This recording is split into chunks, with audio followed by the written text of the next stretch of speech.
hindi nga ganun kadali ang maging isang nanay for today's video. Monday to Friday, talagang ganito na, agahan ng pagising dahil ma-school ako. Pero bago magliliwanag ang araw, good morning to all, mommy!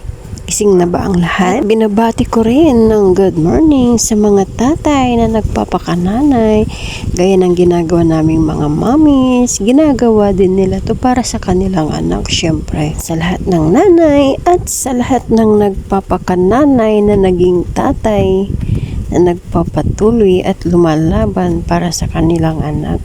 Mabuhay. Araw-araw ganito na talaga ang ginagawa ko dahil gawa ng wala kaming gas at napakamahal ng gas at ako'y matagal ng stuck dito.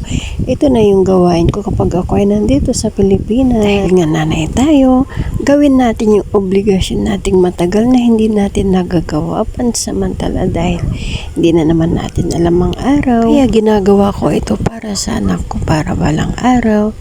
Pag dumating na naman yung time na lumayo ako, maunawaan naman niya ako at maintindihan. Kada taon sa pag-uwi ko ay ginagawa ko yung para sa kanya. Pero dahil sa malaki na siya, ay nagagawa na rin niya yung mga bagay na pwede na niyang gawin at natutulungan na rin niya ako.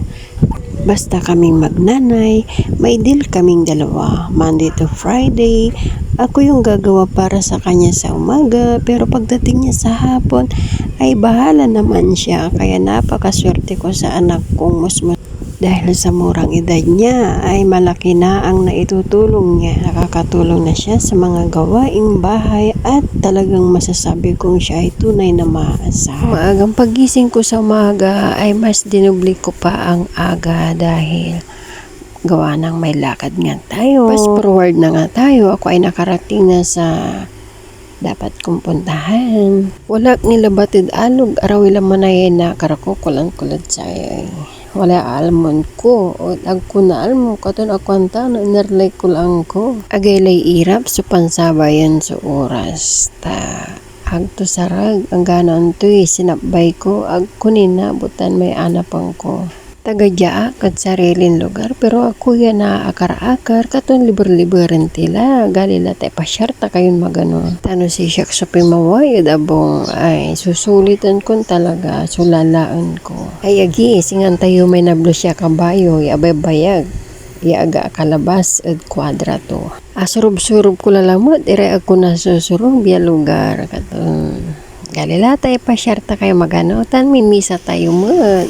Pero kung lakwatsira ka, alam mo siguro tong lugar na to. Kahit hindi ko nasabihin ay alam mo na. At tayo konting katahimikan lang dahil tayo ay papasok sa loob. Sa loob na kung saan ay pwede mong iwan ang lahat ng nilalaman ng iyong loob. Dahil dito, pwede mong ibuhos lahat ang nilalaman at nagpapasikip ng iyong loob. Iwanan mo dito ang lahat ng bigat na dinadala mo. Para pakiramdam mo ay gagaan sa muling paglabas mo. Lahat ng pangamba, pag-aalinlangan ay lagi mong iabot sa Kanya. Dahil ang imposible ay maging posible pagdating sa Kanya. Paglabas ko ay nakita ko ang tamang daan. At hindi na ako napalayo upang maghanap pa. Katunan liber-liberat ni limubak mo dyan palingkid at panang nang ko'y santing ya balay da amay sunasaliw pero kwarta labat sukulang katon no nayari agak nakar abong taampano makadumbwa ya kamatis ay agi mablinimot itan katon ginanggano mo lepi maway taampano may pamasahe ibayar ko ni kamatis. Ganito ako kapag gumagala, lalo na kapag sakto ang pera ko, doble ang ingat ko. Adalanan ko lay plaza at dagupan.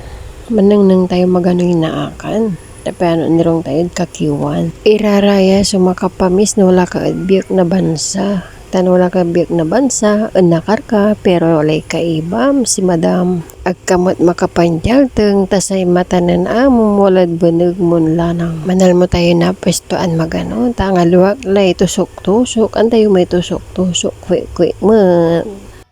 Kwek-kwek, walay kaibaton gulaman, araraya, sumasamit at dalan. Lalo na alon malaom sa awit mong kwarta mo dalan. Katon say quick tanggulaman agaylay sa mitutan. Ayagi kapwesto tila. Galila taman tusok ti matlan magano mangantayo. Itong pagkain na to ay parang kanina para sa akin dahil sa naranasan ko sa ibang bansa. Isang beses ka lang kumain sa isang araw ng kanin. Mangantayo, yatla nabot ay panangog to, katon gabayo. Banyak sirin, yamangan. Akapan painawak ya gano ay ako la pinabayag so oras ko tani imbilo tulamot so taon katon limargala laed luganan. Asong palay mission tayo ato nun sampat tila. Maraming salamat sa inyong suporta at paggabay. Ingat po ang lahat and God bless us all. Huli na namang babiyahe ang Bernice journey nyo.